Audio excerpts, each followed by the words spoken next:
Salut și bine v-am regăsit la o nouă predică de duminică pe Alchimia Spiritului.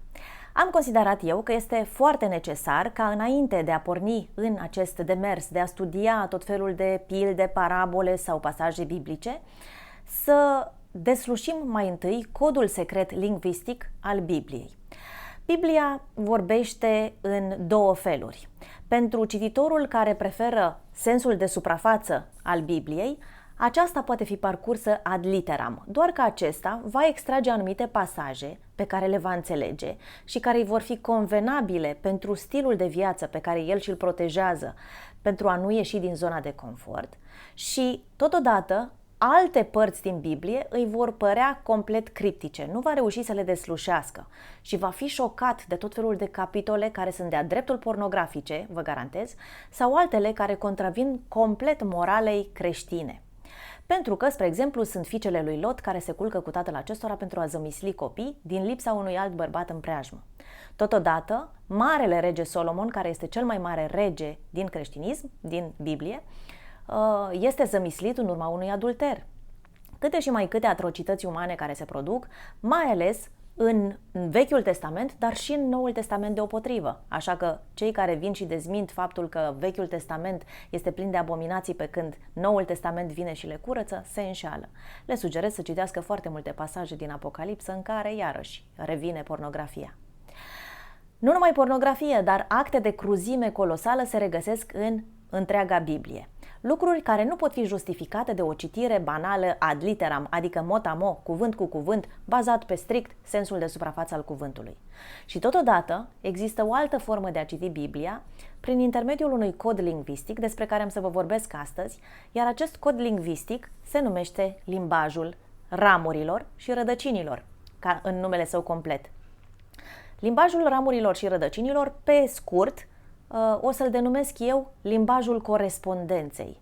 Este limbajul care face legătura între toate lucrurile care se află la o sferă foarte înaltă de cunoaștere, care se află la un nivel pe care mintea noastră nu-l poate percepe și care se traduce prin această tulpină a copacului revărsându-se în rădăcini, ajungând granular în limbajul nostru omenesc, translatându-se prin lucruri care ne sunt nouă cunoscute. Cu alte cuvinte, o să vă explic, utilizând fișele în cariocă, despre ce este vorba atunci când vorbim despre limbajul ramurilor și cum există aceste posibilități de decodare a Bibliei dincolo de sensul superficial al cuvântului. În primul rând, vreau să aduc niște lămuriri acelora dintre voi care vor spune: bine, dar de ce Biblia nu este pe înțelesul tuturor? De ce sunt anumite taine care se ascund? Foarte simplu, pentru că tainele care sunt în Biblie trebuie adresate unei minți care a fost educată și trecută mai întâi prin filtrul inimii. Dacă îi dai unui tânăr teribilist o armă în mână, acesta probabil își va ucide toți colegii cu care are tot felul de disensiuni. Dacă îi spui unui om care este captiv în mintea sa egoistă că el este Dumnezeu, atunci probabil va avea un ego cât Casa Poporului și va acționa precum Hitler, încercând să gestioneze întreaga lume. De aceea este acel îndemn: nu dați perle la porci. Ceea ce eu încerc să fac, indiferent cât de abilă voi fi în cuvinte, sunt convinsă că va ajunge la urechile unor oameni care sunt pregătiți și căliți prin propria lor inimă să înțeleagă aceste lucruri și nu vor ajunge sub nicio formă la alți oameni care încă nu sunt căliți și pregătiți prin propria lor experiență de viață, astfel încât percepția lor egoistă despre viață sau propria lor mască socială nu s-a crăpat. Da? Până când această mască nu s-a crăpat, nu vor reuși să lase semințele să încolțească în solul lor încă infertil. Haideți să mergem mai departe cu prezentarea, da? Am desenat aici, pentru o mai bună înțelegere, schema unui copac, pentru că am spus eu că este vorba de limbajul ramurilor. Acest limbaj, acest cod secret al Bibliei, care odată cunoscut, va destăinui cu foarte mare ușurință întreaga Biblie tuturor celor care doresc să o cunoască și care insistă să o cunoască și care fac eforturi susținute să o cunoască, da? Adică, pe scurt, cei care intenționează cu mare sinceritate în gândul lor să descopere tainele Bibliei. Iată cum arată această schemă a mea. După cum vedeți aici am desenat un copac cu multe ramuri și cu niște rădăcini. De dragul acestei prezentări voi susține că cunoașterea înaltă se află aici la nivelul ramurilor și cunoașterea joasă sau limitată se află la nivelul rădăcinilor. În realitate știm foarte bine că rădăcina este de fapt sursa și de acolo se extrag toate informațiile care se răspândesc în ramuri. Dar facem acest lucru doar pentru că partea de sus o reprezintă crengile și partea de jos o reprezintă rădăcinile. În partea de sus avem o cunoaștere înaltă. Cunoașterea înaltă este cunoașterea aceasta care este caracteristică lumilor de sus, aceea pe care noi o asociem cu împărăția cerurilor, aceea pe care noi o asociem, dacă vreți din punct de vedere științific, cu dimensiunea 1000. Acolo unde există lucruri care se află în afara percepției noastre, în afara sferei de posibilitate de detectare a celor 5 simțuri ale noastre. Este ca și când avem de-a face cu o populație extraterestră, o populație extraterestră care nu are nimic în comun cu specia și rasa umană.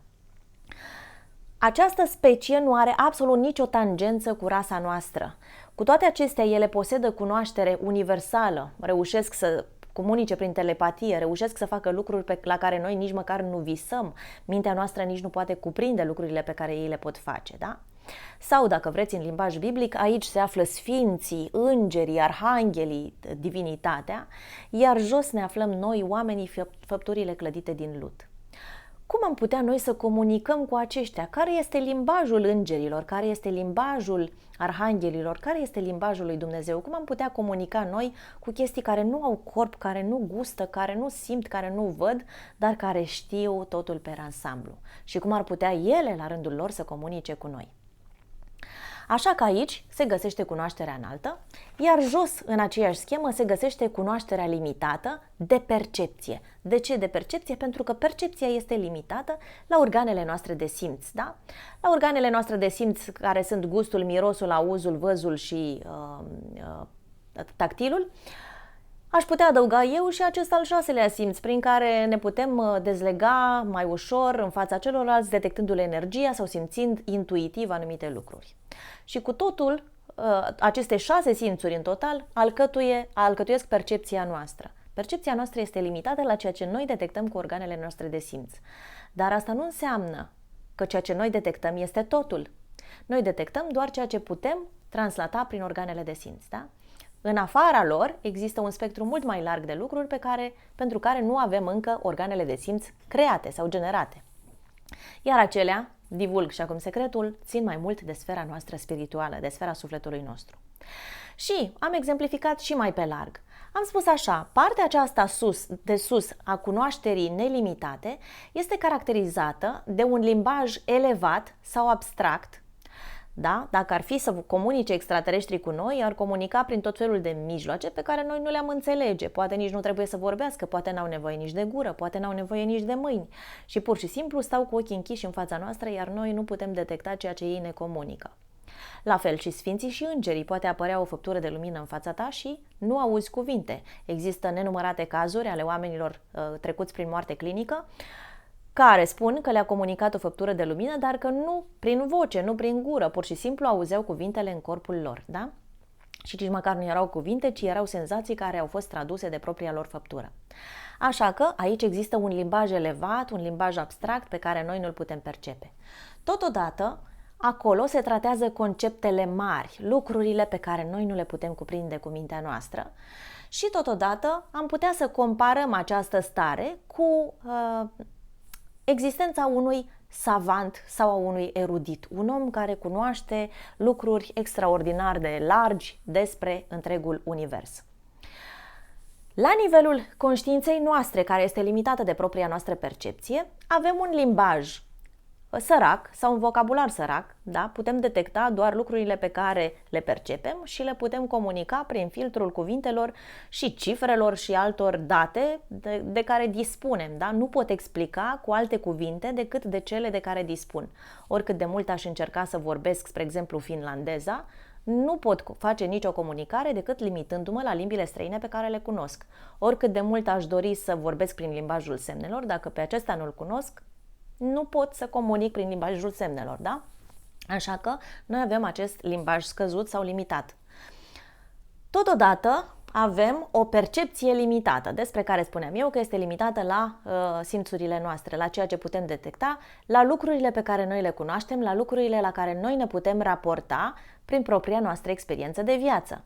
Dacă îi cer unuia dintre voi să-și imagineze viața unui magnat care se află în topul celor mai bogați oameni din lume, ar putea să-și imagineze maxim o vacanță în Maldive sau o vacanță în, nu știu, Tenerife, așa cum a văzut el la niște prieteni, da?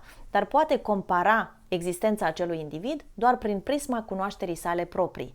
Nu poate să-și depășească experiența proprie de viață pentru a înțelege că acel magnat găsește plăcere în sexul cu minori. Nu poate înțelege că acel magnat își poate găsi plăcere în a merge la vânătoare de aligatori. Da? Pentru că bogații au tot felul de excentricități din acestea care nu pot fi înțelese de omul cu venituri mici sau medii, care se concentrează strict pe supraviețuire. Pentru acela, o petrecere de weekend este o petrecere în care probabil au loc tot felul de orgii și tot felul de lucruri foarte, foarte ciudate de cuprins pentru mintea umană. Nu poți concepe cum este cocaina dacă nu ai încercat niciun drog în viața ta. Da? Deci percepția ta este limitată la experiența ta de viață. Cu cât experiența ta de viață cuprinde mai multe lucruri, cu atât poți să decodezi mai multe stiluri de viață pe care alții le pot avea în jurul tău. Și când avem de-a face cu sferele înalte, nu putem decoda ceea ce se află în sfera sfinților sau în sfera arhanghelilor dacă noi nu avem percepția sau organele de percepție sau organele senzoriale pentru a detecta acel mediu. Da? Totodată, nu decodează, am scris eu aici, nu decodează concepte. Nu poate jongla cu concepte care sunt în afara sferei sale și la acest lucru contribuie și exemplele pe care le-am prezentat anterior. Da? Nu conceptualizează decât ceea ce este concret în viața sa.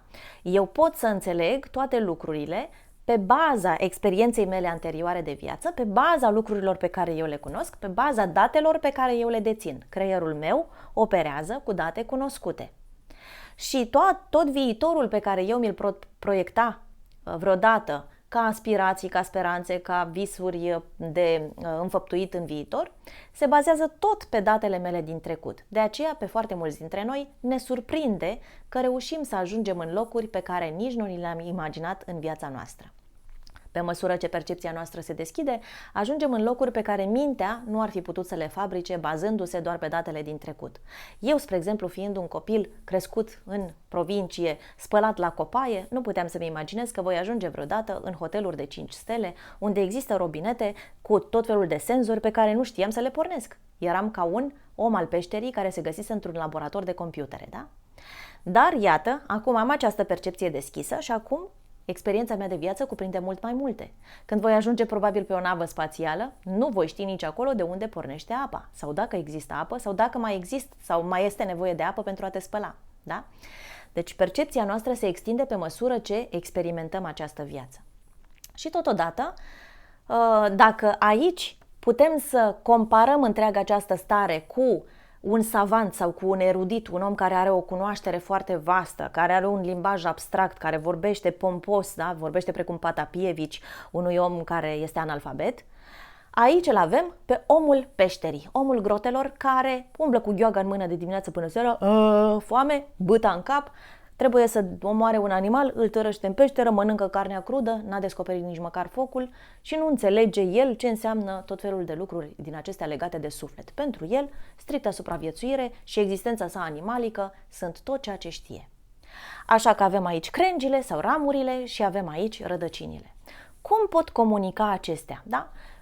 Rădăcina are un soi de viață proprie, ea se preocupă tot timpul pe a extrage ceva din pământ, a sorta minerale, a extrage tot felul de lucruri, iar crengile se preocupă de a împinge în exterior, de a crește, de a iniția, de a lansa muguri, de a înflori, de a usca și așa mai departe. Da? Fiecare are câte o atribuție diferită. Dar cum comunică acestea prin această tulpină?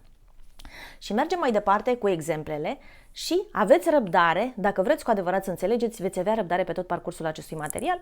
Dacă nu, nu garantez că eu sunt musai singura persoană de la care veți învăța, ci puteți să cercetați căutând în alte părți. Și încă un lucru de adăugat foarte important, între cele două există această frază în latină care se găsește în Psalmul 130, despre care v-am mai vorbit și într-o postare, de profundis clamo a te, Domine. Așa spune un verset din acest psalm, prin care, practic, este făptura de pământ sau omul peșterii care tinde sau întinde brațele către Dumnezeu. Adică din profunzimi, din adâncuri, întind brațele către tine, Doamne, sau te strig pe tine, Doamne. Și aici este fraza cheie prin care se denotă nevoia prin care omul dorește să-L descopere pe Dumnezeu. Fără această nevoie care să se trezească în interiorul omului de lut sau al omului peșterii, nu există nicio cale ca această cunoaștere înaltă să poată să se descarce asupra sa. Deci omul este cel care inițiază căutarea de Dumnezeu în momentul în care renunță la intențiile sale egoiste, la intenția de a trage seva doar pentru el, de a avea, de a poseda. Da?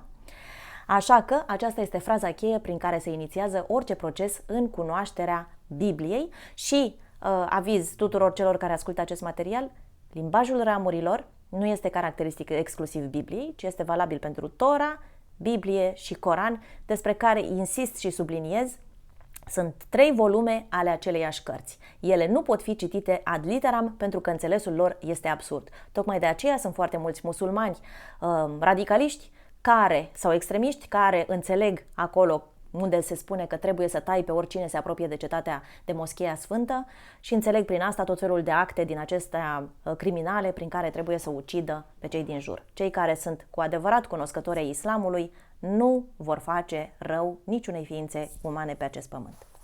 Mergem mai departe să explicăm cum comunică, Domnule, totuși această conștiință înaltă cu conștiința noastră limitată sau cu percepția noastră limitată. Și pentru acest lucru am pregătit o altă fișă în cariocă. Am luat exemplele clasice pentru ca să înțelegeți mult mai bine despre acest tip de comunicare.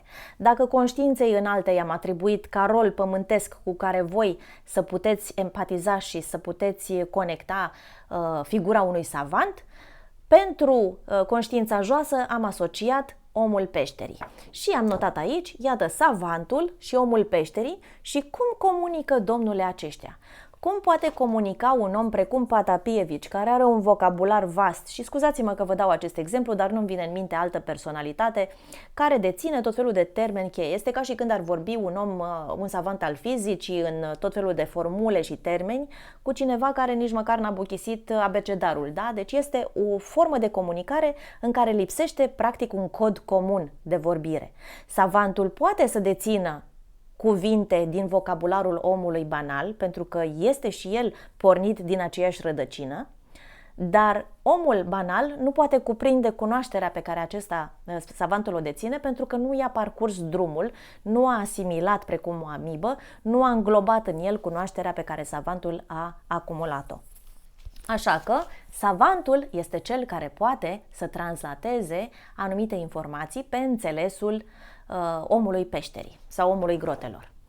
Ce pași urmează savantul sau ce pași urmează conștiința înaltă sau ce pași urmează sfera divină, lumea de sus în care se găsesc îngerii, arhanghelii și divinitatea, ca noi, făpturile de carne, ființele de pământ, să putem înțelege limbajul lor.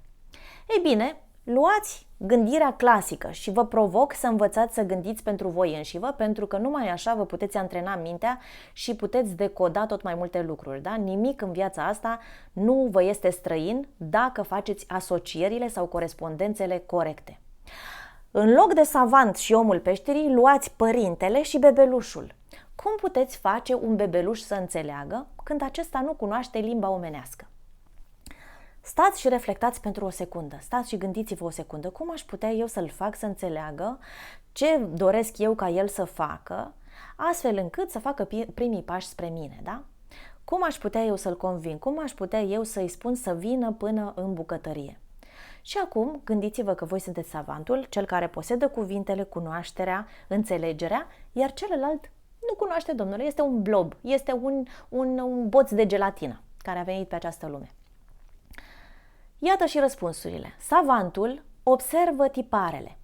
Îl analizează și studiază acest blob, analizăm și studiem micul copil și vedem care este comportamentul lui, ce îi place, ce nu îi place, care sunt jucăriile de care este atras, care sunt jucăriile pe care le respinge. Găsim în sfârșit acea jucărie zornăitoare și știm că îi place foarte mult.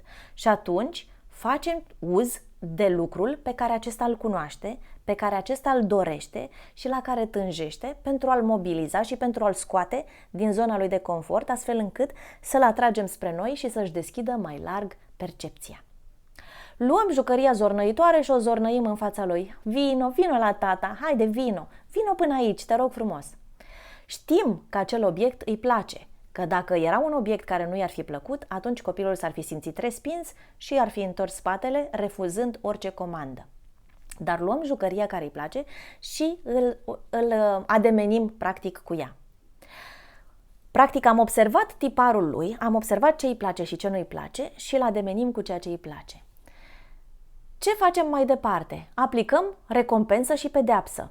Dacă nu vă place exemplu cu părintele și copilul, pentru aceia dintre voi care nu aveți copii, dacă nu vă place exemplu savantul cu omul peșterii, atunci luați, omul cu câinele său pe care îl dresează sau omul de știință care încearcă să facă o maimuță să deschidă o cutie de conserve, da? Și ce faci ca să dresezi ceva? Ce faci ca să determini pe cineva care nu are percepția ta și cunoașterea ta să facă anumite acțiuni care îi sunt străine, care îi sunt noi, da? Pe care nu le cunoaște? Aplici recompensă și pedeapsă. Zornă-i jucăria, vine copilul se oprește, ascunzi jucăria, da? Sau, așa cum fac oamenii de știință cu maimuțele, îi aplică o pedeapsă. Nu poate să ajungă la banană dacă nu apasă pe butonul roșu. La fel, comunică cu noi și această entitate foarte mare care, vă repet, este impersonală, nu posedă absolut nicio trăsătură firească omenească, de aceea de foarte multe ori oamenii confundă iubirea dumnezeiască cu iubirea noastră lumească, care este una de codependență din punctul meu de vedere, este una care condiționează, care impune tot felul de condiții, da?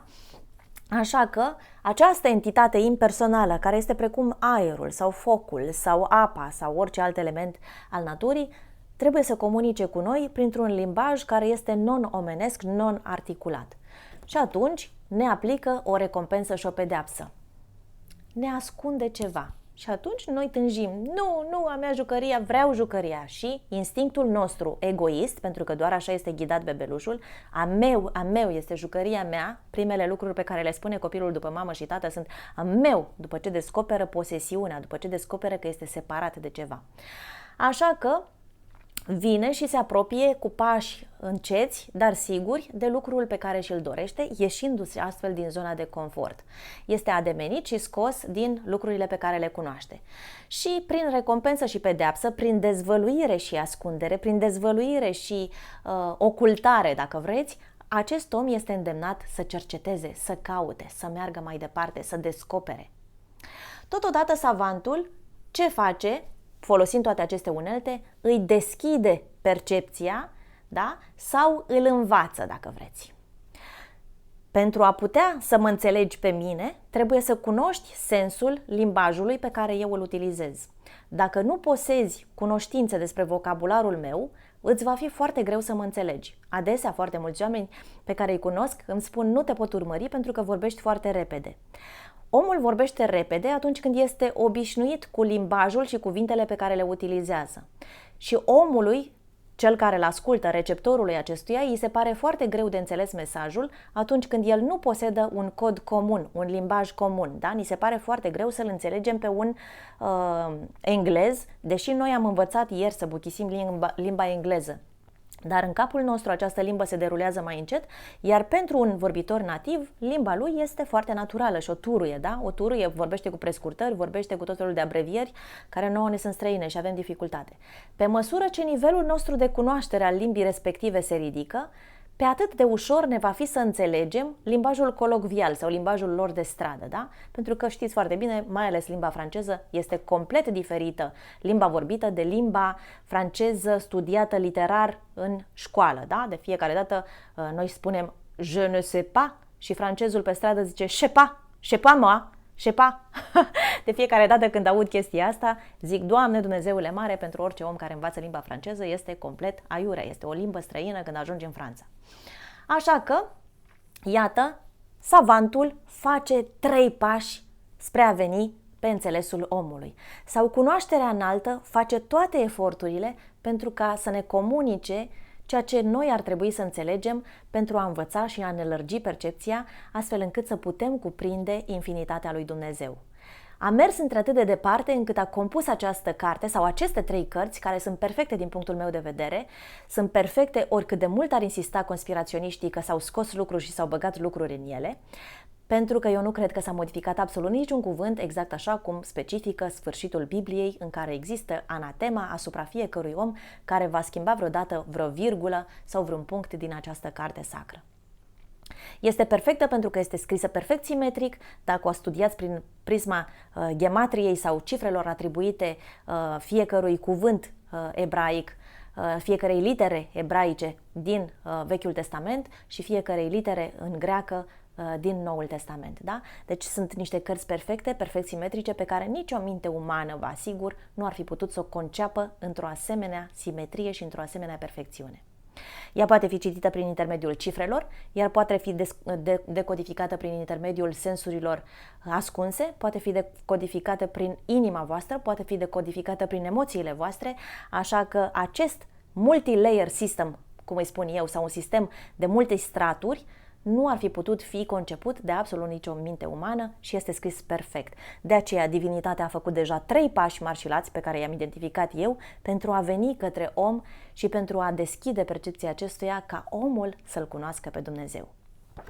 Ce face în schimb omul peșterii ca să înțeleagă? Pentru că în orice discuție care vrea să ducă către o evoluție, ambii participanți trebuie să contribuie cu ceva, da? Nu poți să-l lași doar pe unul să comunice și tu stai aici și doar primești, ci ambii clădesc astfel încât să dezvăluirea să aibă loc, să se ridice vălul, să aibă loc apocalipsa, care vine, v-am spus eu, din greaca veche. Apocalipsa înseamnă ridicarea vălului, adică în sfârșit clarificarea misterului, decodificarea întregului limbaj biblic, da?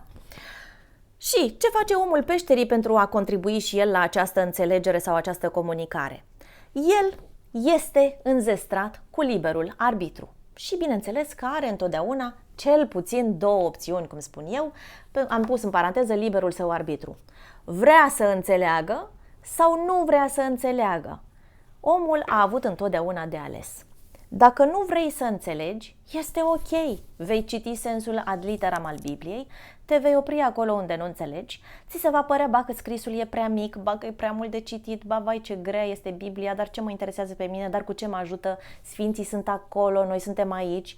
Va percepe întotdeauna separarea, iar cel care vrea să înțeleagă va dori să descopere lumea aceasta misterioasă, pe care vă încurajez din tot sufletul să încercați să o descoperiți, pentru că în momentul în care o veți descoperi, oameni buni, veți vedea că îngerii nu sunt undeva în ceruri, sfinții nu sunt doar în morminte, ci îngerii sunt printre voi. Divinitatea umblă printre voi. Este aici pe pământ. Împărăția cerurilor se va suprapune peste realitatea voastră și veți vedea că viața voastră este un întreg miracol și o fascinantă magie. Este o frază cheie despre care foarte mulți din cei care nu vor să cunoască sau să înțeleagă Biblia o tot aduc în atenția tuturor, care, vă spun acum, nu există în Biblie. Este crede și nu cerceta. Este o frază pe care o vor îmbrățișa toți aceia care sunt foarte indolenți, foarte leneși, care nu doresc să cunoască Biblia și vor îmbrățișa această frază ca o scuză perfectă pentru a nu depune efortul intelectual sau mental de a înțelege sensurile Bibliei, de a-și dezvolta vocabularul, de a-și dezvolta intelectul, de a-și dezvolta experiența de viață pentru a putea decodifica toate aceste mistere. Această frază, spuneam eu, nu există în Biblie, dar se pare că originile ei vin de undeva din Ecleziastul și mi-am notat eu aici un pasaj, Ecleziastul, capitolul 3, versetul 20, în care se spune așa: cele mai presus de tine nu le căuta și cele mai tari decât tine, nu le iscodi. Pentru că limbajul biblic, după cum vedeți, întrebuințează niște termeni arhaici, nu trebuie să luați doar sensul de suprafață. Sensul cuvintelor s-a modificat de-a lungul timpului și ceea ce odinioară era a căuta, însemna a iscodi, a cerceta, a încerca să analizezi, a încerca să descoperi, a încerca să înțelegi. Așa că cele mai presus de tine nu le iscodi, nu le cerceta, nu le căuta, înseamnă de fapt să nu încerci să oprești sau să pui barieră sau rezistență împotriva a ceea ce se află mai presus de tine. Nu respinge din start un concept pe care nu îl înțelegi. Nu respinge din start ceva cu care tu încă nu ai luat contact. Și foarte multe dintre disensiunile oamenilor și polemicile care se iscă, mai ales în mediile sociale, sunt pentru că oamenii refuză să vadă punctul de vedere al celuilalt. Încearcă și înțelege pentru o secundă. Încearcă să descoperi care este emoția din spatele acelui om, ce se ascunde în spatele acelei emoții, care ar putea să fie sensul cuvintelor lui. Poate el întrebuințează un vocabular care pe mine mă sâcâie, dar cuvântul în esență nu are cum să te sâcâie. Propriile tale emoții și propriile tale răni sunt cele care te sâcâie. Eliminând stratul acesta emoțional și fierbințeala cu care întâmpini mesajul venit din exterior din partea cuiva, vei putea să descoperi mesajul purificat, fără nicio emoție atașată și astfel să înțelegi sensul real. Și această cunoaștere vine doar atunci când omul are dorința de a-l înțelege pe celălalt. Atunci când nu are dorința de a-l înțelege, va respinge. Va respinge tot ce este mai presus de el. Nu, domnule, ceea ce știu eu este ceea ce știu eu și nu există nimic în afară. Da? Cât de limitativă poate să fie o astfel de gândire. Și Ecleziastul, de fapt, îndeamnă la a permite să înțelegi că nu cunoști tot adevărul și că este posibil ca omul cu care tu ai o disensiune să adauge cunoașterii tale, să-ți aducă o informație suplimentară. Și totodată, și cele mai tari decât tine, nu le iscodi, adică cele mai tari decât tine, nu le nu te contrazice dacă deocamdată tu nu ești ferm pe ideile pe care le ai. De aceea sunt foarte mulți oameni care vin și mă contrazic pe termeni biblici. Dacă eu aș intra să mă contrazic cu un contabil, bineînțeles că eu aș pierde. Pentru că contabilul este mult mai priceput decât mine, cea care a luat examenul la contabilitate în RR. Da, pentru că nu mi-a plăcut niciodată contabilitatea. Și degeaba mă duc eu să disput cu el cartea de conturi când nu înțeleg, domnule, treaba asta. Așa că nu mă iscodesc cu cel care este mai tare decât mine, cu cel care este mai stăpân pe el decât mine. Și pot să plec urechea și să încerc să văd și să învăț lucruri noi de la acesta. La fel, cel care vine și se contrează cu mine pe anumite informații pe care eu sunt stăpână pe plantație, bineînțeles că acela nu va putea să mă învingă. Va încerca să mă lovească sub centură, va încerca să facă atac la persoană, dar nu va reuși să mă lovească pe lucrurile care pe mine mă fascinează, precum psihologia umană, cărțile sfinte. Da, mă va călca și pe mine în picioare cineva care este mult mai bun decât mine, dar atunci trebuie să realizez că acela este mai tare decât mine și atunci se va deschide în mine poarta percepției și voi putea învăța lucruri noi. Așa că citatul acesta este o mare prostie, crede și nu cerceta, care a fost făurit de oamenii indolenți, răstălmăcit și plasat în termeni care le sunt lor favorabili pentru a opri cunoașterea din ei. Da? Adevăratul citat este: nu opune rezistență conceptelor mai mari decât tine și nu le respinge din start ideile celor care sunt mai tari decât tine, mai stăpâni pe informație decât ești tu. Deci este o invitație, practic, la a cunoaște mai mult decât ești, o invitație la a-ți deschide percepția. Și iată, aceasta este doar una din frazele biblice care nu poate fi înțeleasă dacă este citită ad literam, mot-a-mot, cuvânt cu cuvânt, la sensul de suprafață al cuvântului, ci trebuie săpat în rărunchi. Stați liniștiți, știu că au trecut 34 de minute, vă voi divulga și modul în care poate fi percepută Biblia.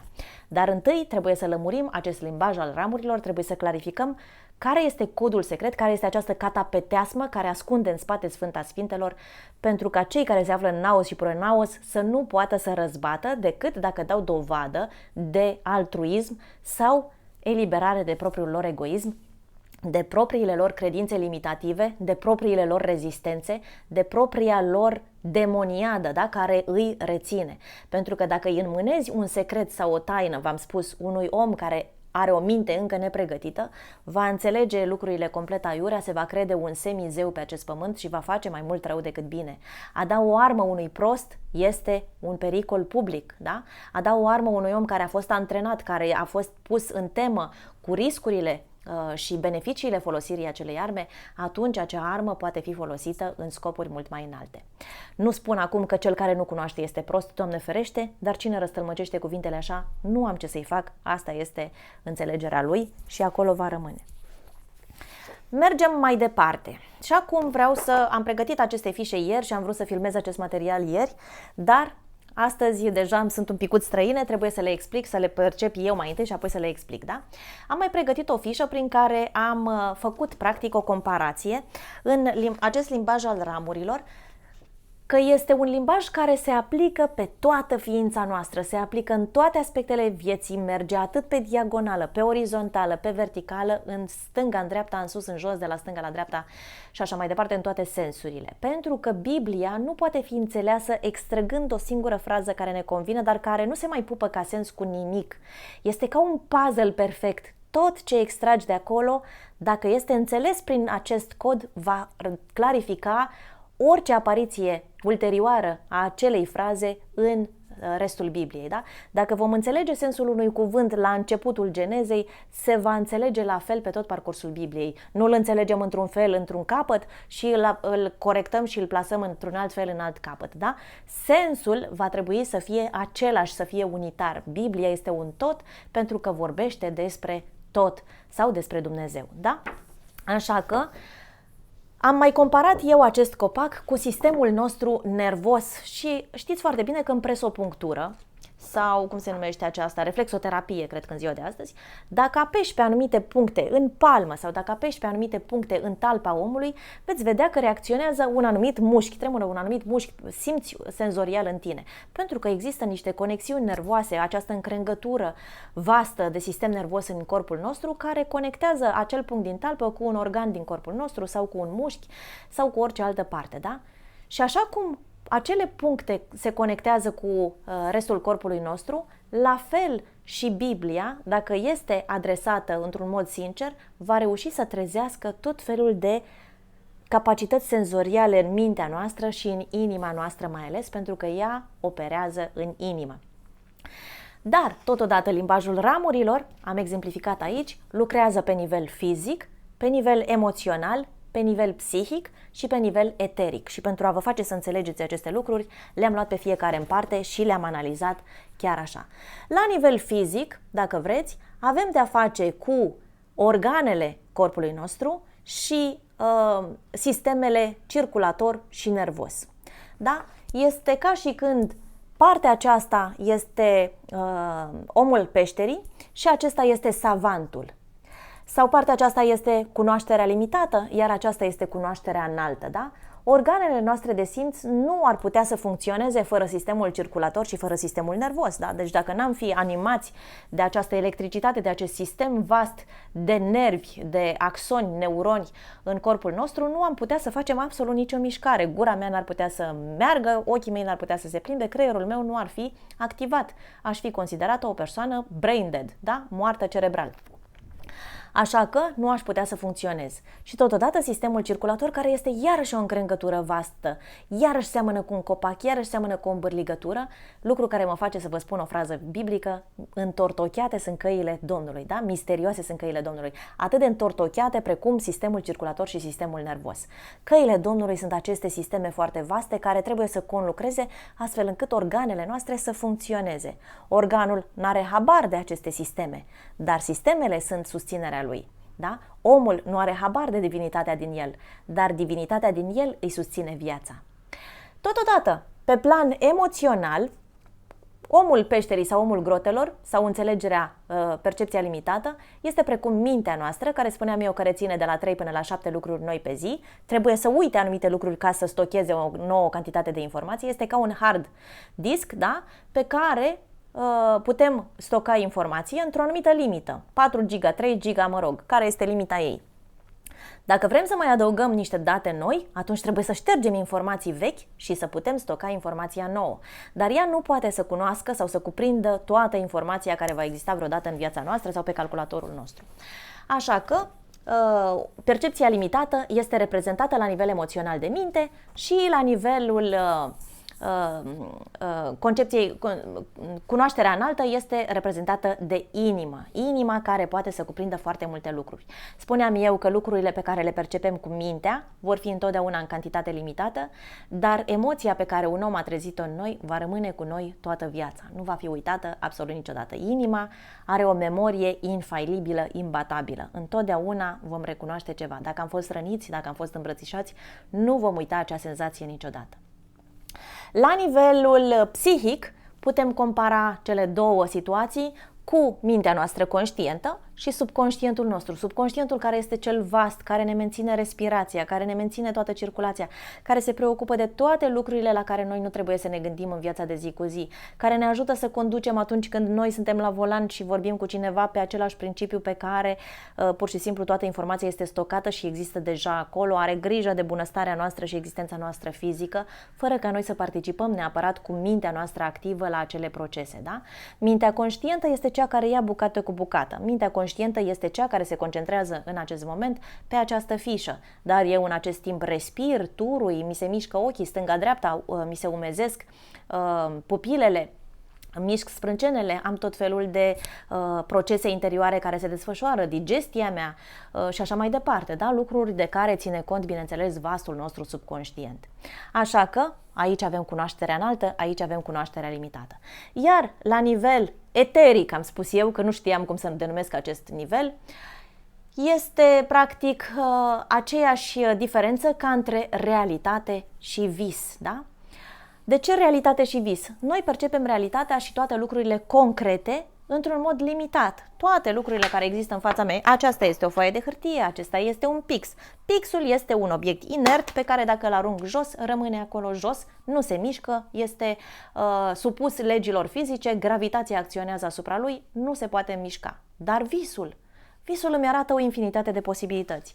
Acest pix în vis poate să mi-apară cu senzația că este un strămoș de-al meu care îmi vorbește, care poate să se miște, care plutește, care se ridică, care se înalță. Visul răstoarnă practic întreaga fixitate a percepției mele a realității. Da? În vis totul este posibil. În vis toate lucrurile pe care nici măcar nu ți le poți imagina pot exista. Este ceva foarte vast, este ceva care cuprinde infinite posibilități. Realitatea este supusă legilor fizicii, da? Deci este concretă, este foarte limitată și foarte rigidă.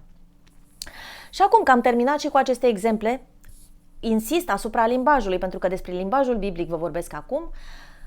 Iată care sunt caracteristicile acestei cunoașteri limitate și caracteristicile cunoașterii înalte. Cunoașterea limitată a planului nostru terestru real, al mediului nostru în care noi supraviețuim și cunoașterea planului sacru, planului divin care se descarcă prin Biblie sau prin cărțile sfinte. Da? Acesta cunoaște comunicare, mintea noastră, să rezumăm pe scurt, cunoaște comunicarea directă, da? Și totodată posedă o cunoaștere limitată, iar caracteristicile inimii noastre sau decodorul spiritului nostru este inima, decodorul existenței noastre materiale este mintea, da? Sau al ego-ului nostru, dacă vreți. Aceasta are o comunicare indirectă, vorbește indirect prin simboluri, prin tot felul de senzații, prin sincronicități, dacă vreți, prin deja vu-uri. Toate aceste lucruri sunt modalitățile prin care comunică subconștientul sau mintea noastră sau inima noastră sau spiritul nostru. Și totodată posedă cunoaștere totală. Dar de ce trebuie să ne comunice așa? Mergem mai departe, deci ajungem de la comunicare directă și comunicare abstractă. Comunicarea directă implică întotdeauna o rezistență, avem tendința de a respinge lucrurile pe care nu le cunoaștem, care ni se par stranii, Acest lucru este caracteristic în viața omului pe toate planurile. Vine cineva și vă propune un proces nou la muncă. Trebuie să operați altfel cu casele de marcat. Nu, Doamne, mai bine era cum făceam înainte, mai bine era contabilitatea pe răboj, acum cu calculatoarele astea. Omul întotdeauna va respinge o inovație, chiar dacă acea inovație îi va ușura viața de 1000 de ori mai mult. Da? Așa că această primă intrare a unui lucru nou în viața cuiva este întâmpinat de rezistență. Dacă eu mâine vă spun că cea mai bună formă de a mânca mâncarea nu este cu lingura, ci este cu un pieptăn, o să spuneți, Doamne, ce abominație, dar mâine, poimâine, probabil că apare hrană pe care o puteți apuca așa și o puteți duce la gură. Exemplul meu știu că este complet absurd, dar orice lucru nou în viața omului mai întâi este întâmpinat cu rezistență. Vine cineva și spune, hai să mergem într-un club nou. Dar unde este și pe ce stradă și cine mai vine?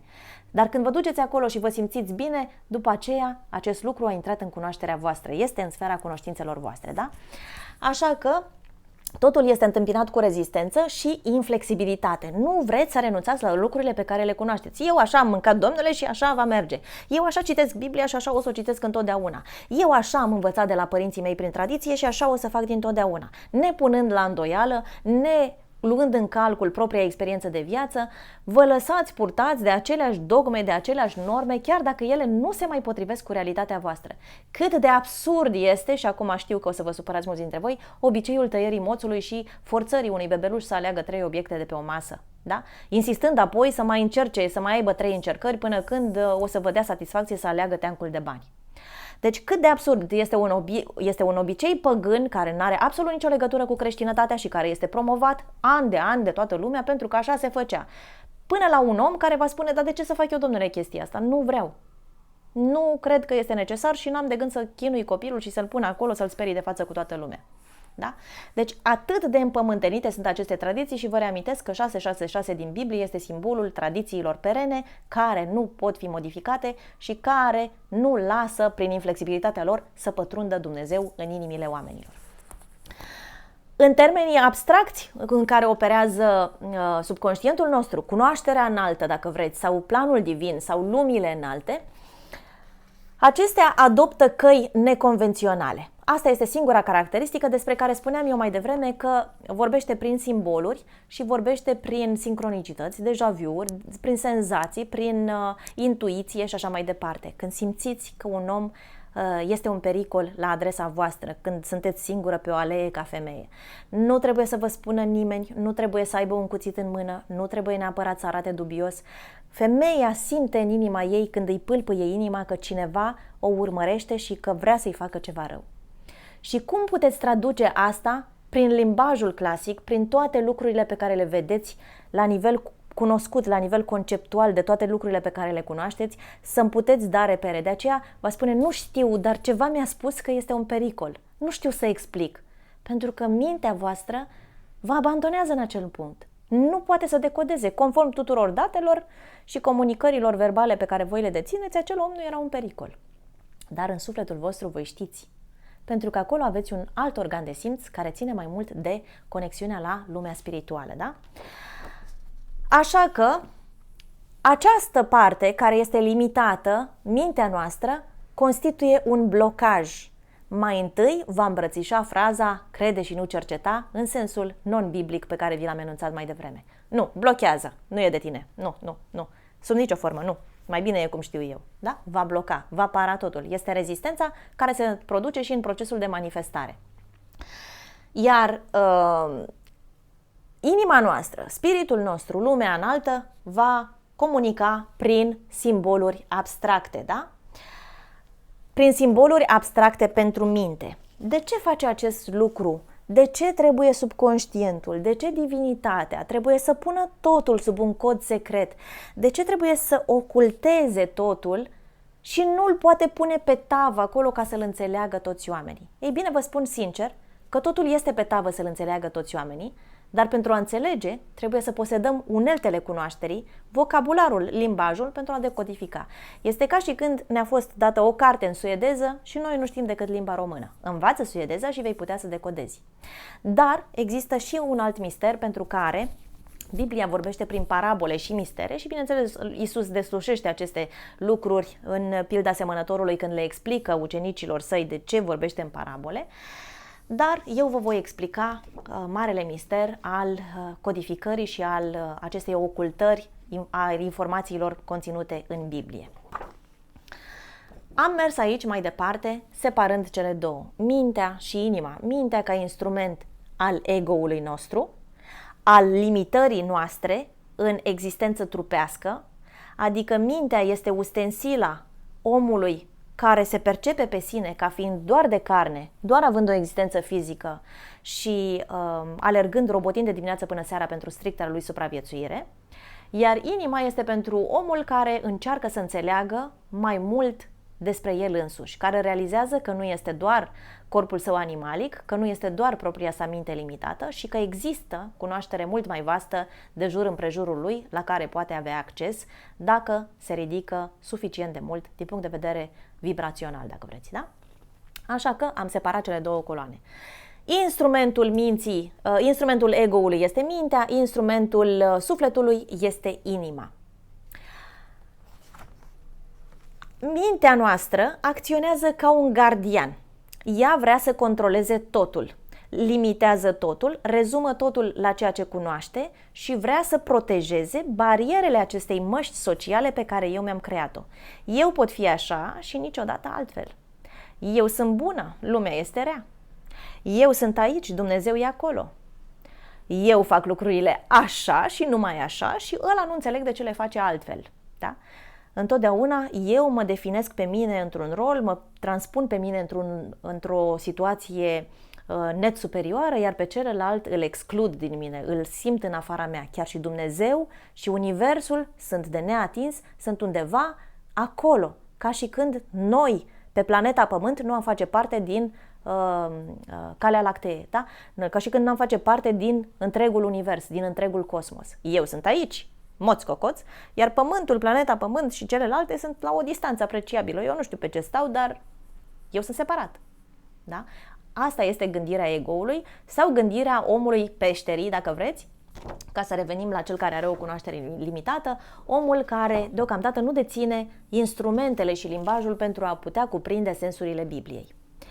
Și totodată dorește să controleze totul, pentru că dacă nu controlează, se dezintegrează. Dacă eu nu pot să definesc despre mine că sunt așa și pe dincolo, atunci pot fi orice. Vai de mine, panică, mintea nu va putea să gestioneze această informație. Va avea senzația că înnebunește și de aceea omul care se ridică spiritual sau începe să se cunoască va trece prin acea noapte neagră a sufletului, prin care tot ce știa despre el însuși se dezintegrează pentru a se găsi în forma sa autentică, pentru a se întâlni cu sinele său superior. Da?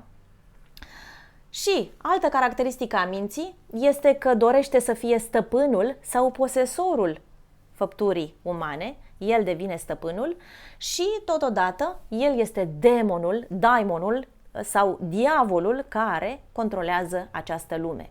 El va dori să rămână în control, el va dori să pună gheara, el va dori să manipuleze, el este marele maestru păpușar.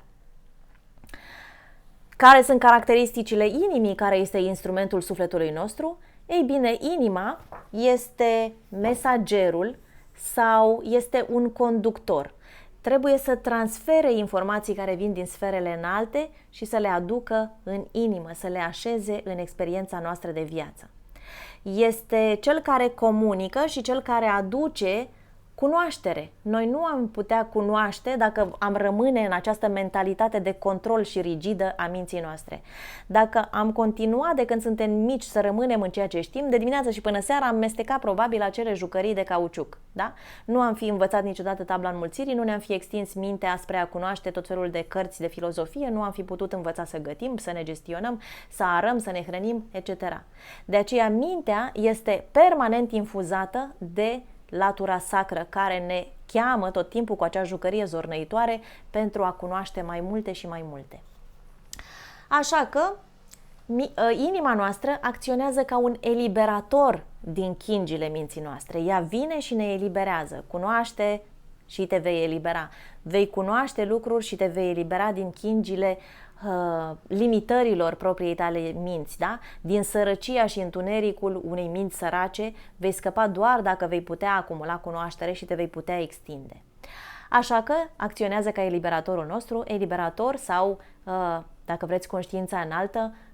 După cum știți, numele Yeshua, sau unii dintre voi poate nu știți, în ebraică înseamnă El salvează. Și El este cu E mare, care vine de la pronumele lui Dumnezeu, pentru că prima literă este prima literă a numelui lui Dumnezeu, cel inefabil, Yud, He, Vav, He, și acel Y este că Dumnezeu salvează, da? Deci numele lui Isus sau Yeshua înseamnă El salvează, deci El este salvatorul. Conștiința înaltă este cel care salvează conștiința joasă sau scăzută sau limitată.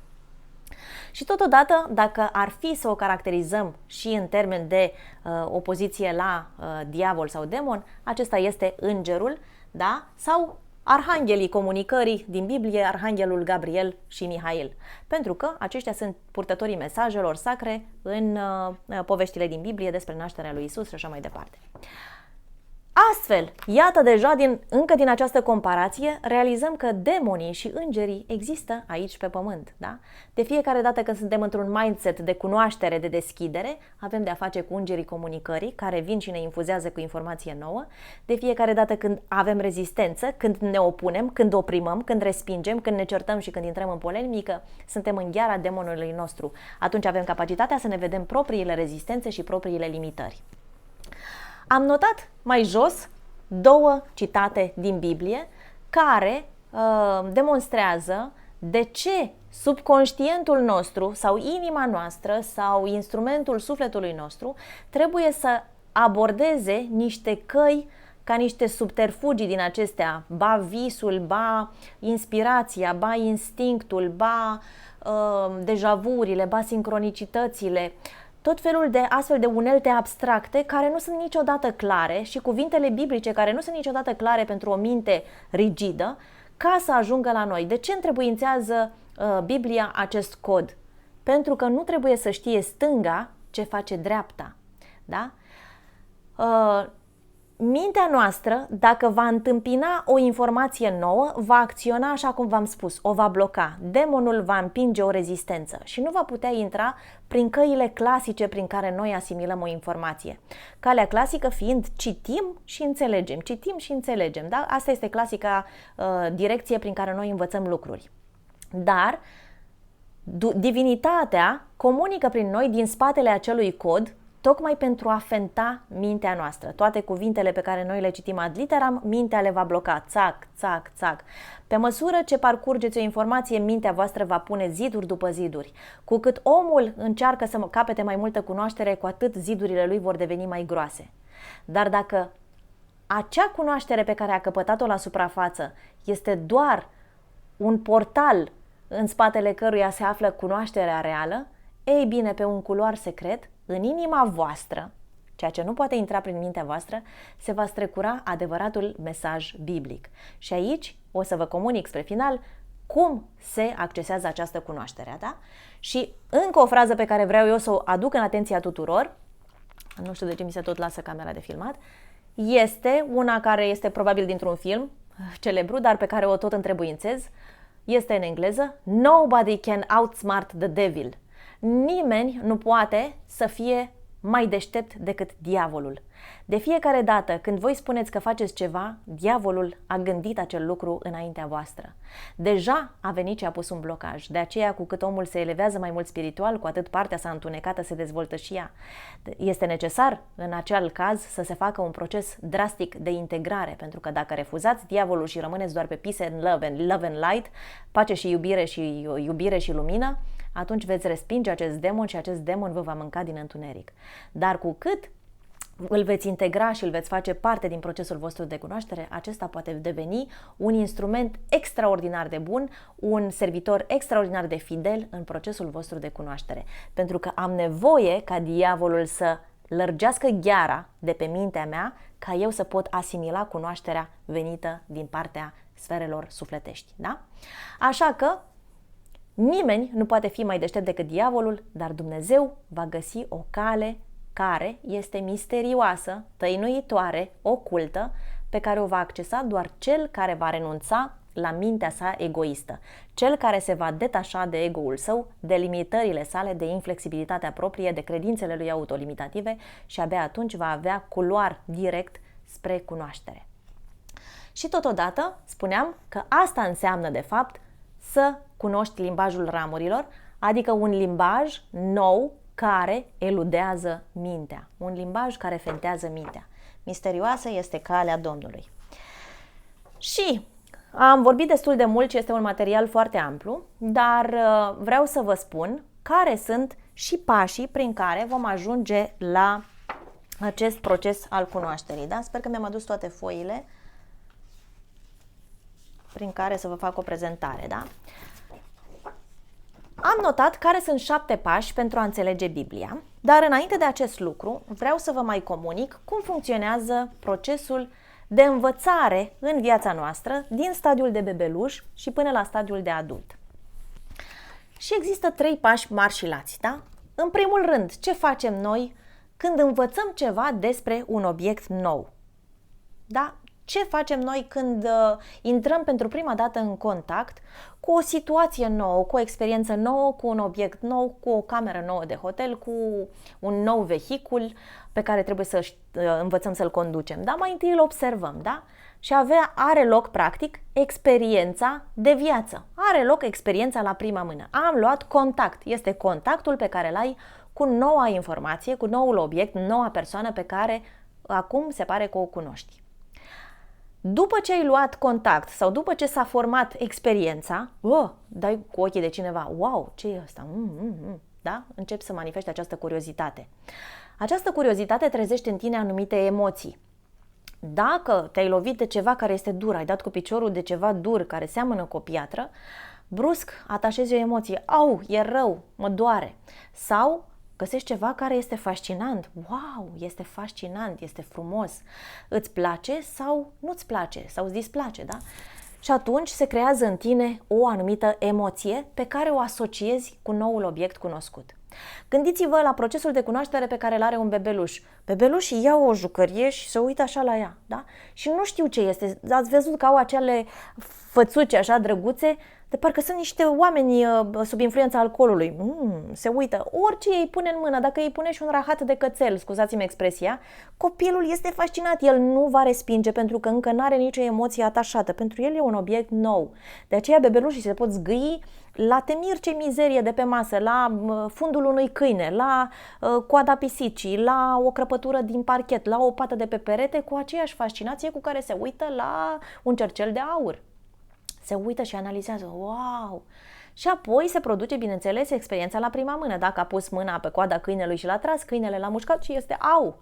Sigur nu se va mai atinge de câine, cel puțin după următoarele 10 dăți când este mușcat la fel, da? Deci își formează experiența de viață și atașează o emoție. Și acum acest lucru este cunoscut, este apropiat, da? Este însușit. Și totodată poate vorbi prin limbaj articulat ulterior despre acea experiență când o descrie celorlalți și atunci întrebuințează, bineînțeles, limbajul articulat. Deci, practic, cunoașterea se produce pe 3 faze.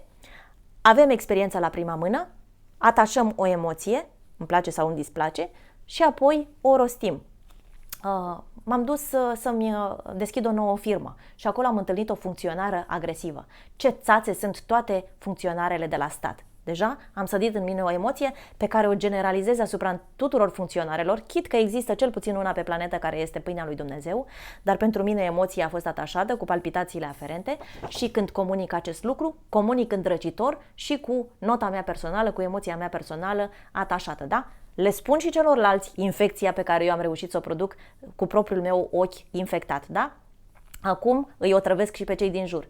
Dacă aceia mă cred pe cuvânt și nu vor contesta niciodată pe principiul crede și nu cerceta, vor crede și vor perpetua mai departe această credință spunându-le și celorlalți. Toate funcționarele sunt niște nesuferite, niște gheboase. Chit că ei n-au luat niciodată contact cu o funcționare de stat, da? Și atunci, iată cum se perpetuează astfel cunoașterea în rândul oamenilor, pornind de la un singur om care a generalizat și întâlnindu-se cu un alt om care nu s-a obosit să cerceteze pentru el însuși. Cum funcționează limbajul ramurilor și cum putem decodifica Biblia? Bineînțeles, urmând traseul invers. Mi-a spus o vorbă foarte înțeleaptă și cred că instructorii auto o spun tuturor. Mi-a spus că în momentul în care îi vine un elev care dorește să învețe să conducă și care are câteva cunoștințe despre cum se conduce mașina pentru că a învățat de la tatăl, unchiul sau fratele mai mare, primul pas este să-l dezvețe de lucrurile pe care le-a învățat de la ceilalți. Pentru că a face școala de șoferi este una, a învățat să conduci de la rude care au învățat să mai fenteze traficul într-un fel sau altul, este alta. Instructorul spune, eu te învăț cum să conduci astfel încât să iei carnetul, adică cum să respecti toate regulile de circulație. Poate tatăl tău te-a învățat că atunci când vezi semnul stop, te asiguri și mergi mai departe, da? Lași mașina să ruleze. Dar eu, ca instructor, te oblig că atunci când vezi semnul de stop să te oprești, pentru că altfel nu vei putea să-ți iei permisul auto. Da? Este o mare diferență astfel între a învăța într-un fel anume și a putea să înțelegi lucrurile în modul lor cel mai pur. Este nevoie să treci mai întâi printr-un proces de dezvățare a lucrurilor pe care le-ai învățat, în primul rând, în mod greșit. Așa că limbajul ramurilor va străbate calea inversă.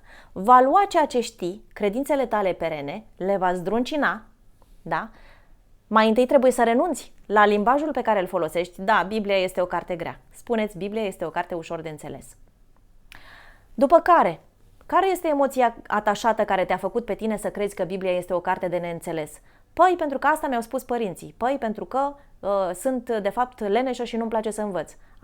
Bine, atunci renunț la lenea mea de a învăța sau renunț la părerea bună a celor din jur pe care nu am pus-o niciodată la îndoială. Pac, am tăiat cele două poveri care au atârnat asupra cunoașterii, da? Și acum limbajul ramurilor mă duce la esență. Care este experiența mea la prima mână cu Biblia. Și pentru acest lucru, bineînțeles, trebuie să pun mâna pe ea și să o descoper, asociind-o cu emoțiile, experiența mea proprie, atașând emoțiile mele proprii și apoi folosind un propriul meu limbaj. Și care sunt cei 7 pași prin care puteți să înțelegeți Biblia, pe care i-am urmat și eu și care mă ajută să decodific de fiecare dată atunci când găsesc un pasaj care la prima vedere pare că este un nonsens total. Da? Primul pas este: insistă asupra unui pasaj, cuvânt sau frază din Biblie care te interesează. Bineînțeles, eu vă sfătuiesc să o citiți cap-coadă, de o dată, de 2 ori, de 3 ori. Prima dată citiți-o pur și simplu ca pe o istorisire, vedeți sensul de prima mână, da? Dacă întâlniți fraze pe care voi le știați, va rezona cu voi și veți avea tendința să le ratați pe cele în care lucrurile par foarte dubioase, da? În care totul este un nonsens, în care pare că se contrează ce se spusese în capitolul 1 cu ce s-a spus în capitolul 20. Și atunci, recitind a doua oară, luați creionul, puteți să faceți asta din prima dată și să faceți mici adnotări pe margine cu toate lucrurile care nu au sens pentru voi, dar asupra cărora ați dori să insistați, da? Pentru că Biblia este foarte mare și poate că nu vă interesează chiar toate pasajele, dar sunt anumite lucruri care vă captează atenția și asupra cărora ați dori să insistați un picuț. Și luând acele notițe pe margine, veți spune, dar ce vrea să însemne asta?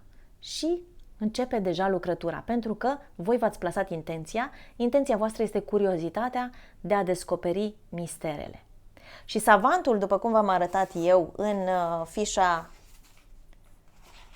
aceasta, face 3 acțiuni, în timp ce voi trebuie doar să vă decideți dacă vreți să aflați sau nu. Da? Este foarte simplă partea pe care o face omul peșterii și foarte complexă partea pe care o face savantul. Savantul cunoaște limbajul vostru, voi nu-l cunoașteți pe al lui. De aceea, el trebuie să-și formeze limbajul în așa fel încât noi să înțelegem prin experiențele noastre proprii de viață ceea ce el vrea să ne comunice. Da?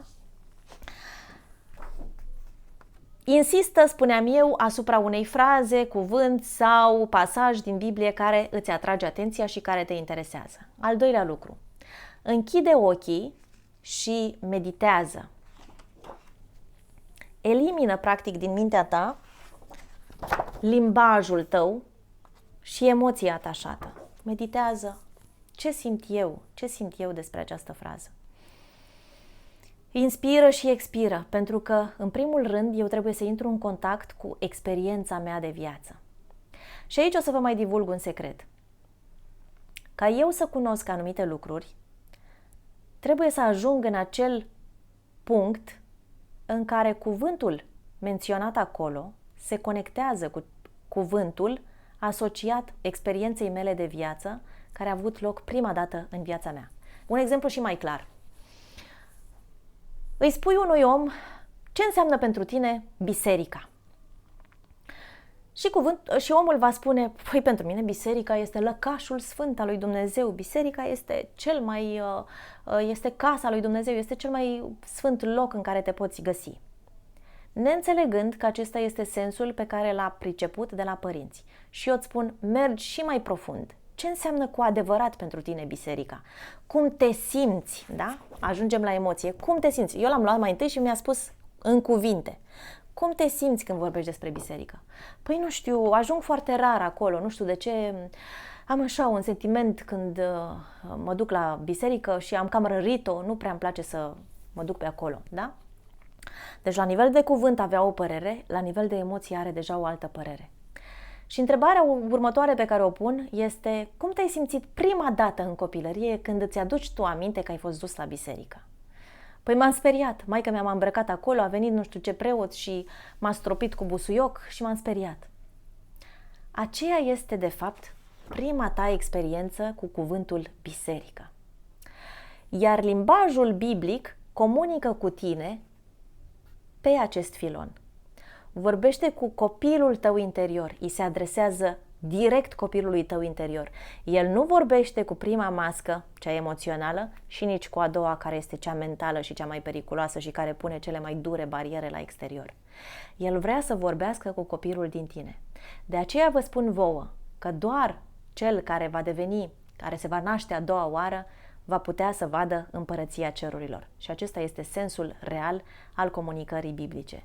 Nu vei putea vedea împărăția cerurilor decât dacă vei ajunge la locul în care s-a produs experiența ta inițială cu tot ceea ce tu ai cunoscut, adică devii din nou copil. Care a fost prima mea experiență?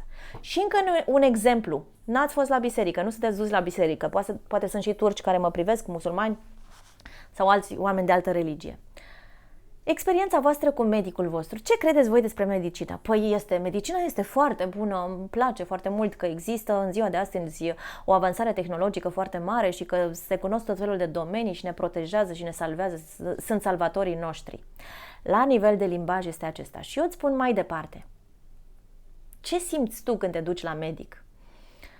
Păi nu știu, mă rog la Dumnezeu să fiu sănătos și să nu ajung acolo. Wow, deci la nivel emoțional nu prea îți dorești să ajungi în cabinetul medicului. Ai vorbit în termeni elogioși de tot ceea ce înseamnă medicina în general, de tot ceea ce înseamnă în mod abstract și mental și distant de tine această medicină, dar la nivelul propriei tale persoane, când mă apropii mai mult de corpul tău, ai niște rețineri. Preferi să fii sănătos ca să nu ajungi pe mâna medicilor. Și totodată îmi spui, nu știu, dar de câte ori ajung acolo am palpitații. Și este un lucru dovedit că în momentul în care ajungi la medic și ți se ia tensiunea ta este un pic mai mare decât ai avea-o în mod normal. Pentru că intrarea în acel cabinet rece al medicului, contactul cu un om care ar putea să-ți comunice că suferi de o anumită boală despre care tu deocamdată nu știi absolut nimic, sau frica de diagnosticul pe care acesta ți-l poate pune, îți crește pulsul, da? Îți crește și tensiunea arterială. Așa că eu te aduc cu această întrebare la care este experiența ta primară cu medicul și spuneți-mi mie, cu mâna pe inimă, care este copilul care s-a dus pentru prima dată în cabinetul medicului fără să urle și fără să plângă. Așa că limbajul biblic se va adresa acelui copil. Se va adresa celui care a avut primul contact cu cabinetul medical și nu se va adresa fățarnicului care a devenit în ziua de astăzi și care va spune, eu iubesc medicii, îmi plac foarte mult. Nu, halatul alb mă îngrozește și în ziua de astăzi, la fel cum m-a îngrozit în copilărie, oameni buni, și sper din tot sufletul să nu ajung la cabinetul medicului. Mă duc când este o nevoie, dar trebuie să recunosc de fiecare dată că am palpitații în momentul în care stau și aștept acolo la intrare să mă cheme înăuntru, strigându-mă tare și aspru pe nume, da? Trebuie să recunoaștem că tuturor ne este frică de medici, tuturor ne este frică de lucrurile cu care am intrat pentru prima dată în contact. Dar Biblia vorbește cu blândețe și cu foarte multă claritate copilului interior. Copilul vostru interior detectează sensurile reale ale Bibliei. Persoana voastră va trunchea întotdeauna adevărul și va găsi că anumite fragmente fac sens în Biblie și altele nu fac sens în Biblie. Mergem mai departe. Spuneam eu, închide ochii și meditează. Ajungi la sensul real al cuvintelor, la sensul pe care l-a dat copilul tău interior în momentul în care a luat contact pentru prima dată cu lucrul pe care îl desemnează acel cuvânt pe care tu îl citești în Biblie, da? Al treilea pas pe care trebuie să-l faci. Apelează la experiența ta de viață, la memorii. Și v-am descris deja procesul. Adică te-ai eliberat de sensul abstract dat de minte, te-ai eliberat de sensul emoțional, te detașezi de fierbințeala pe care o simți când auzi cuvântul drac, da? Și apoi ajungi încet încet la experiența ta de viață. Îndemnul de la punctul 4 este simte ce înseamnă. Simte ce înseamnă pentru tine cuvântul ăsta. Vei vedea că ți se revelează un alt sens, că printre rândurile scrise, în cuvinte și în cerneală, sau cum se numește, da, cerneală de tipar, da, ale cuvintelor enumerate în Biblie, se va releva un nou sens. Și acest sens nu apare vizibil în fața ochilor, ci se așează în inimă. Asta după câteva insistențe și dacă doriți cu adevărat și sunteți deschiși. Nu trebuie neapărat să o citiți de mai multe ori. Este suficient ca dorința voastră să fie foarte puternică să cunoașteți și probabil că vi se va revela mult mai repede decât mi s-a revelat mie un anumit sens, da? Așa că, la punctul 5, ai răbdare și așteaptă. După ce ai meditat asupra acestui cuvânt, ai simțit ce înseamnă, ai răbdare și așteaptă. Pentru că de restul se ocupă savantul. Tu nu trebuie decât să-ți manifesti intenția că insiști să cunoști sensul acelui cuvânt. Eliberezi emoțiile, eliberezi mintea și te duci la experiența ta primară și lași lucrurile să se așeze. Când mâlul este agitat, nu puteți vedea absolut nimic sub apă. Dar atunci când acesta se depune, veți avea mult mai multă claritate. La punctul 6, răspunsul se va revela când nu te aștepți sau când te aștepți cel mai puțin, da? Răspunsul se va revela pentru că asta este treaba savantului, asta este lucrătura divină. Tu nu mai trebuie să faci absolut nimic. Ți-ai manifestat intenția, ți-ai clarificat, ți-ai purificat, ai ajuns la experiența de viață și acum o abandonezi. Poate o mai recitești, poate mai revii, dar lași ca lucrătura să se înfăptuiască în tine. Și punctul cel mai important este, trebuia să trec aici, la numărul 7, dar nu contează, este că răspunsul nu va sosi la tine prin căi convenționale. Nu vei spune, aha, asta înseamnă, ci va fi o inspirație. Se va întâmpla un eveniment în viața ta reală. Vei intra într-o interacțiune cu oamenii din jur care îți va aduce aminte de cuvântul asupra căruia tu ai ponderat în Biblie. Se va produce o experiență în viața ta care îți va revela sensul acelei fraze. Vei vedea că tu trăiești evenimentul biblic, că tu ești cel care acționează și se întâlnește și trăiește acea experiență despre care a citit în Biblie. Și acum, tu fiind personajul principal, eroul poveștii pe care tocmai ai citit-o, vei vedea ce înseamnă la prima mână un anumit lucru. Îmi lipsesc acum exemplele de față, dar, spre exemplu, dorești să înțelegi fraza Hear, O Israel, the Lord thy God, the Lord is one. N-am vrut să împărtășesc asta pentru că este o experiență profund personală. După ce am avut foarte multe frământări cu jobul meu, cu dacă mai vreau să continui pe direcția aceea sau nu, dacă vreau să mai continui în goana după bani și în mediul acela în care simțeam eu că nu îmi fructific suficient talentul meu propriu și care era cât pe ce să moară în interiorul meu, m-am dus eu ca tot omul la balcon, am fumat o țigară și am auzit în mintea mea această declarație care se numește Shemat Israel sau ceva de genul acesta. Este o frază care este foarte împământenită la credința iudaică și n-am înțeles de ce tocmai această frază și nu altele mi-a răsunat în cap deodată, privind așa peste copacii pe care îi vedeam în parcul din fața balconului meu.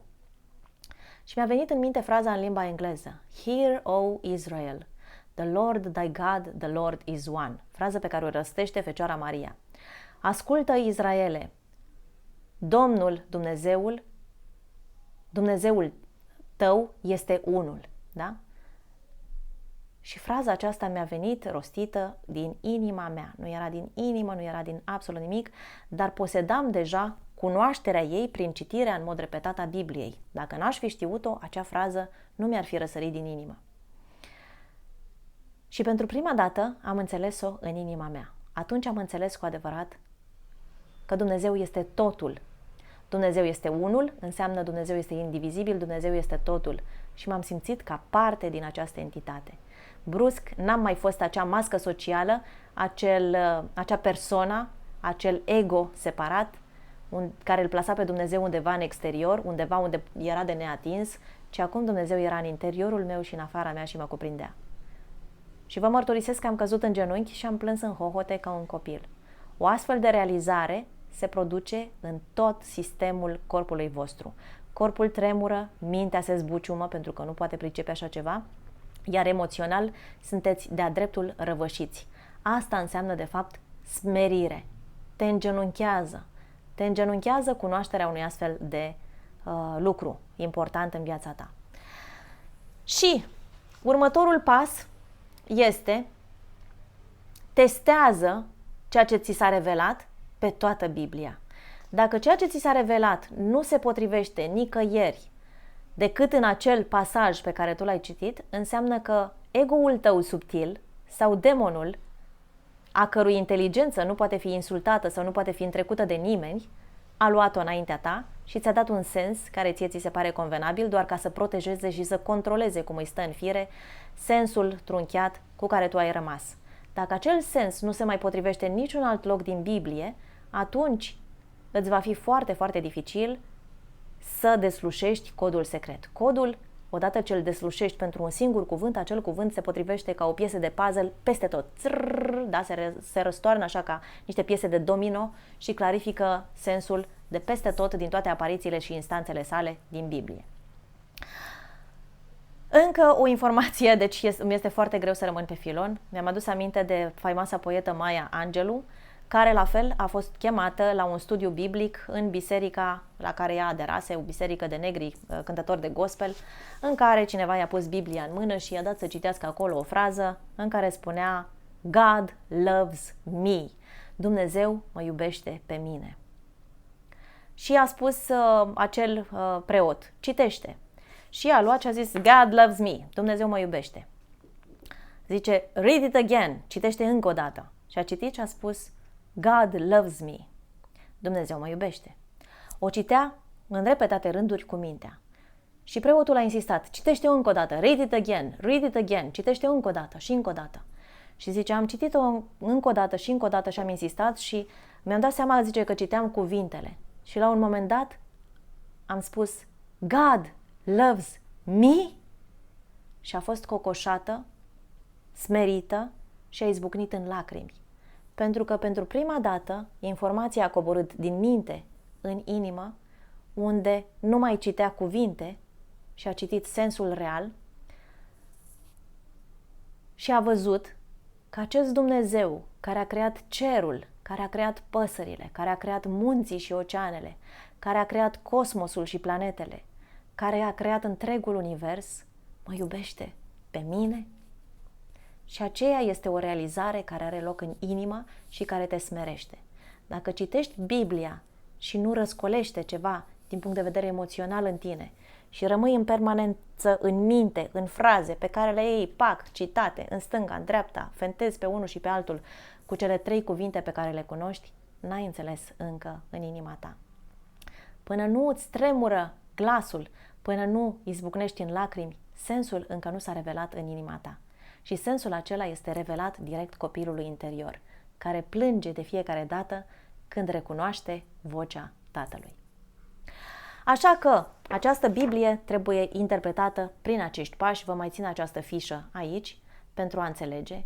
Citiți cuvintele, după care eliberați-vă de spectrul lor emoțional, eliberați-vă de spectrul lor mental, ajungeți la experiența de prima mână, aveți răbdare și lăsați să se așeze, să se sedimenteze toate lucrurile care țin de minte și să se clarifice apa și cunoașterea divină sau Dumnezeu vă va întinde 3 brațe spre voi pentru a vă întâlni la mijlocul drumului și pentru a vă revela sensul nu în minte, nu în sensurile convenționale pe care le așteptați, ci direct în inima voastră.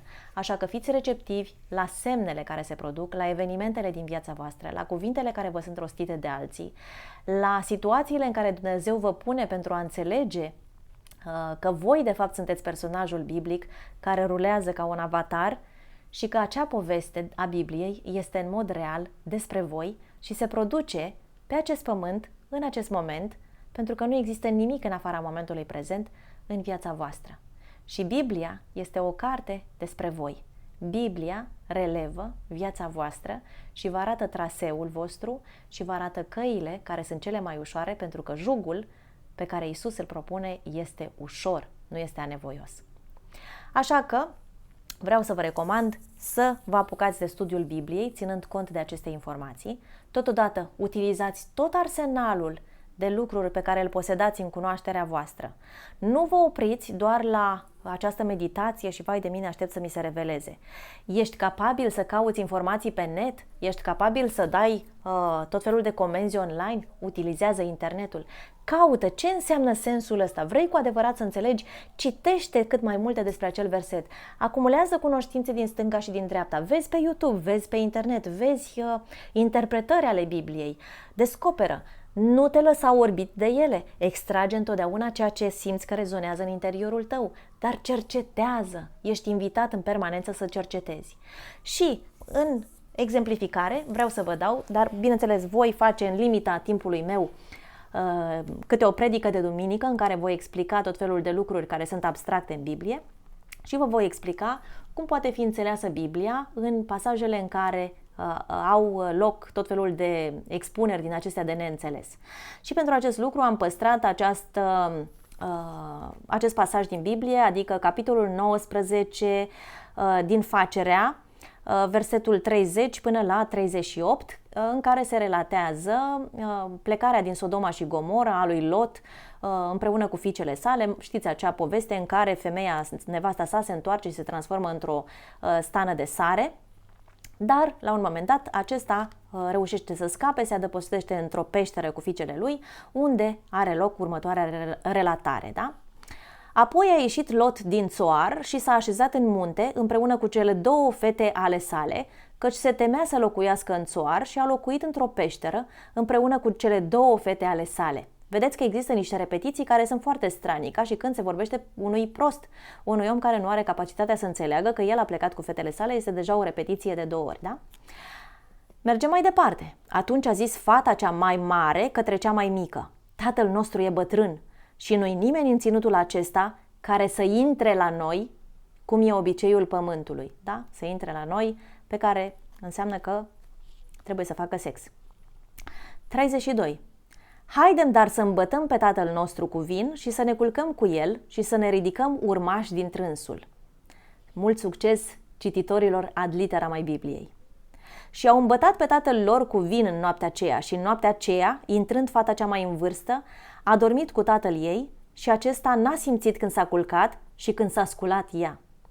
Iar a doua zi a zis cea mai în vârstă către cea mai tânără: iată, eu am dormit astă noapte cu tatăl meu, să-l îmbătăm cu vin și în noaptea aceasta și să intri și tu să dormi la el și să ne ridicăm urmași din tatăl nostru. Și l-au îmbătat cu vin și în noaptea aceasta și a intrat și cea mai mică și a dormit cu el.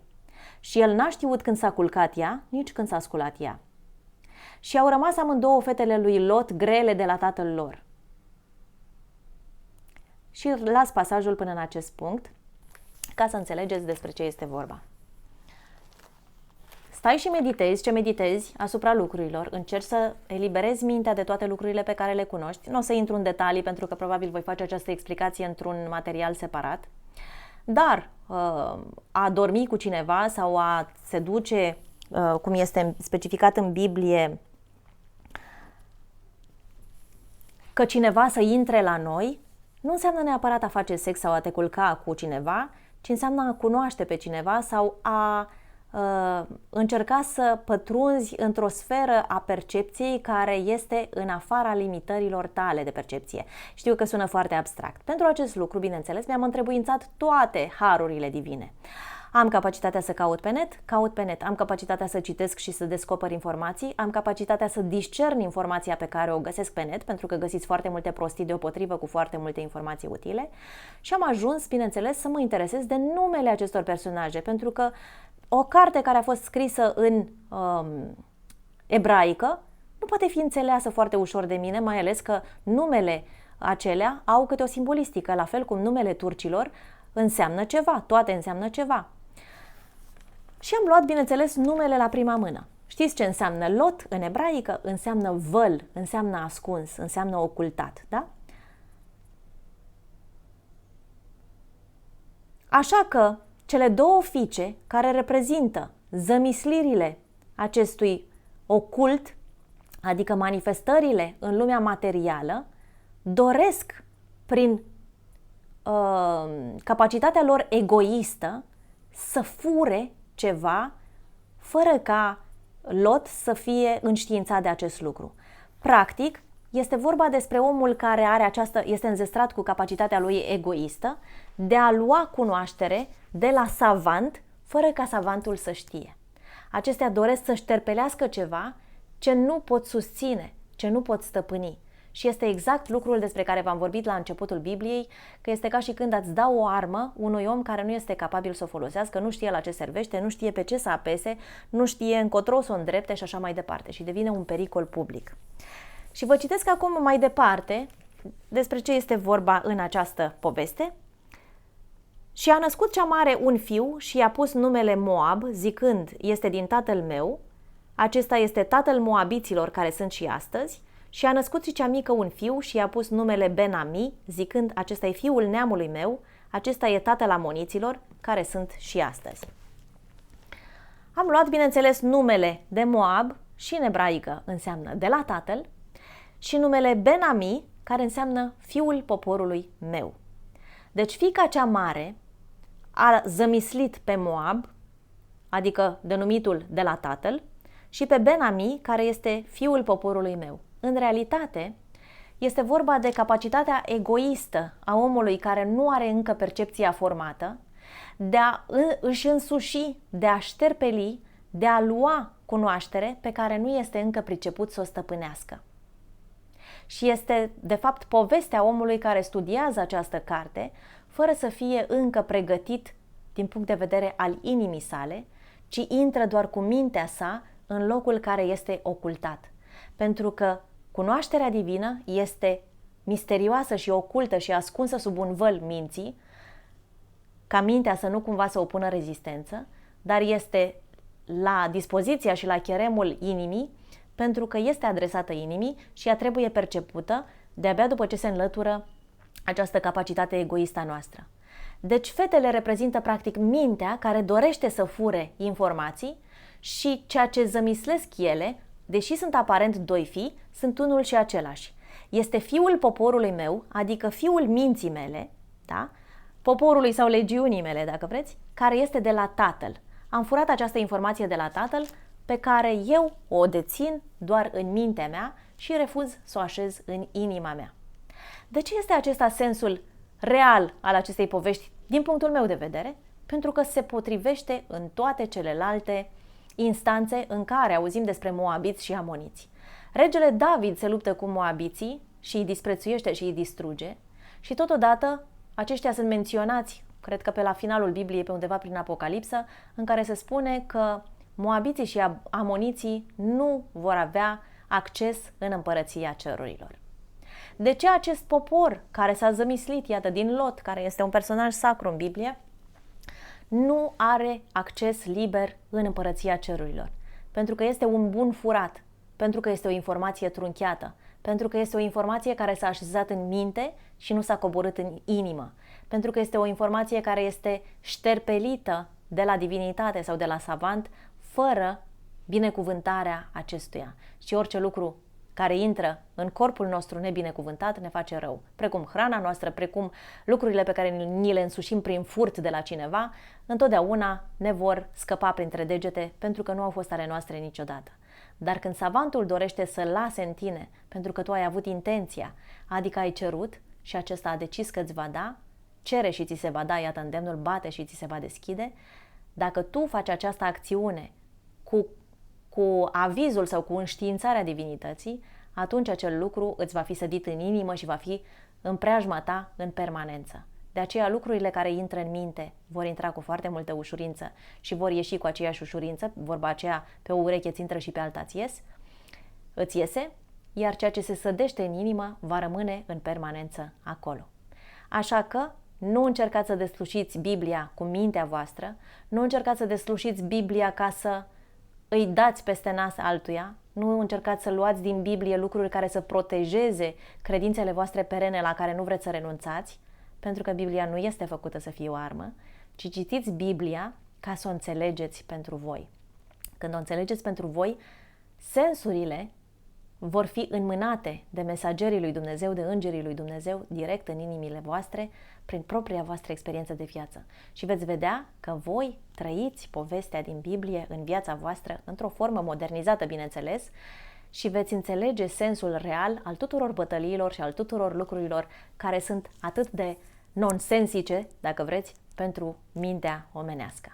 Mult succes tuturor celor care doresc să cerceteze și să descopere înțelesurile ascunse. Aș fi vrut să cuprind tot ce se putea despre limbajul ramurilor și cred eu că am mers pe un filon destul de clar. Dacă este neclar, țineți cont de cei 7 pași și dacă veți insista în dorința voastră de a cunoaște, pentru că ăsta este singurul lucru pe care trebuie să-l faceți, să vă decideți dacă vreți să cunoașteți sau nu, aveți încredere că savantul sau înțeleptul sau cunoașterea înaltă, conștiința hristică, Iisus, Dumnezeu, vă va întinde mâna și vă va clarifica toate lucrurile pe care voi doriți să le înțelegeți.